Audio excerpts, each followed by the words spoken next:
Jemaat yang dikasih Tuhan, hari ini kita akan merenungkan sebuah kebenaran firman Tuhan untuk menghargai kehidupan kita setiap harinya. Ada salah satu istilah yang bagi kita mungkin tidak asing dengan istilah ini ketika kita suka filsafat atau kita sudah menonton Dead Poet Society. Benar ya, itu ya judul filmnya. Yang dalam film itu salah satu filosofi yang diangkat adalah carpe diem yang terlihat tulisannya di layar kita saat ini. Carpe diem ini adalah salah satu filosofi yang membawa kita pada makna petiklah hari ini dan percayalah sedikit kemungkinan hari esok. Artinya apa? Dari penyair Latin Horace yang berarti seseorang harus menikmati yang hadir bukan lebih mengkhawatirkan tentang masa depan. Begitulah bila dipahami secara nyaman puisi tersebut. Filosofi yang sangat dalam untuk dipelajari dan bila kita maknai akan terasa sejuk hati dalam merenungkannya seperti menikmati senja di tepi pantai yang biru dengan pancaran langit indah di atasnya. Dalam Carpe Diem kita menyadari bahwa kekhawatiran yang berlebih bisa memperburuk keadaan, melahirkan penyakit dan terkungkung pada stres yang tak tercegah. Maka dengan merenungkan filosofi Horace ini, kita akan teguh dalam menjalani hari tanpa dihantui ketakutan akan hal yang tak bisa dimiliki. Jemaat yang dikasih Tuhan, bagian ini mengingatkan dan meneguhkan saya kembali. Mengapa?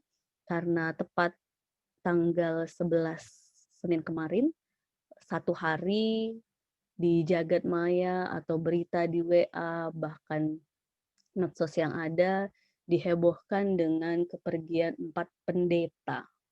Kepergian atau berpulangnya 4 pendeta dan salah satunya dari gereja Sinode GKJ, bahkan beliau juga kakak tingkat kami, dan ini menjadi sebuah perenungan bagi saya secara pribadi ketika melihat hari-hari ke depan yang kita tidak tahu ini mau kemana, tetapi semakin mengajak kita untuk memaknai setiap hari waktu yang kita miliki.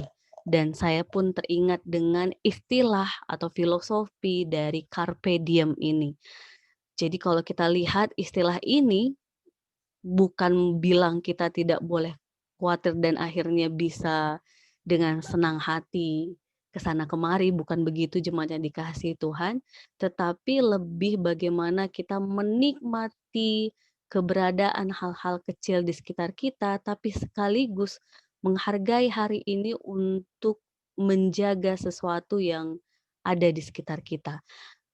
Dan firman Tuhan yang datang kepada kita hari ini pun salah satu bagian dari Paulus mengajak jemaat ataupun orang-orang yang ada pengikut Kristus untuk menghargai hari ini, untuk saling mengingatkan.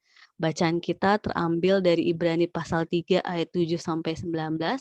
Nanti jemaat yang dikasih Tuhan boleh baca secara lengkap, tetapi saya mengambil nas 12 sampai 13 di mana tertulis di sana adalah waspadalah hai saudara-saudara supaya di antara kamu jangan terdapat seorang yang hatinya jahat dan tidak percaya oleh karena ia murtad dari Allah yang hidup. Tetapi nasihatilah seorang akan yang lain setiap hari selama masih dapat dikatakan hari ini, supaya jangan ada di antara kamu yang menjadi tegar hatinya karena tipu daya dosa. Jadi jemaat yang dikasih Tuhan, bagian ini Nats TBLAI-nya memberi judul untuk orang-orang yang murtad, menasehati orang yang murtad. Di sana dituliskan binasa karena murtad. Tetapi dalam konteks kita saat ini menurut saya bagi orang percaya, murtad itu tidak hanya sekedar yang terlihat secara KTP ataupun secara manusia ya, bahwa orang dari pindah dari agama Kristen ke agama yang lain, bukan. Ketika kita tidak mempercayakan hidup kita lagi kepada Tuhan, sebenarnya di situ kita tidak memegang iman kita lagi dan sebenarnya sudah murtad. Atau ketika kita terkungkung dengan hati kita yang dipenuhi kejahatan, dengan dosa, di sana juga sebenarnya kita sudah murtad dari Allah kita yang hidup. Untuk itu, hari ini kebenaran firman Tuhan sampai kepada kita. Untuk hari ini, ketika kita masih diberikan kesempatan Tuhan hidup, biarlah kita terus saling mengingatkan satu dengan yang lain dengan cinta kasih, agar kita terus berpegang teguh pada iman percaya kita kepada Tuhan, kepada Allah yang hidup. Termasuk jemaat yang dikasihi Tuhan di tengah-tengah situasi pandemi ini, kita terus diingatkan untuk berhikmat, untuk terus saling menjaga, saling mensupport, saling mendukung, mendoakan satu yang dengan yang lainnya, sehingga di tengah-tengah pandemi ini kita terus mengingatkan yang lain untuk taat protap, untuk taat pada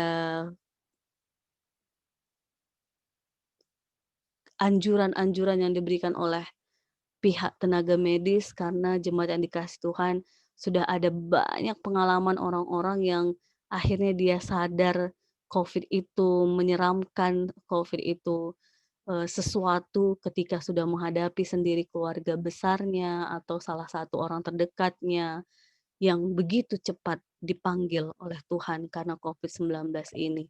Jadi jemaat yang dikasihi Tuhan, mari kita tidak hanya sekedar saling mengingatkan untuk situasi pandemi ini, tapi juga sekaligus saling mengingatkan untuk terus berpegang teguh pada iman percaya kita, pengharapan kita, dan kita maknai hari ini sebagai rasa syukur kita pada Tuhan.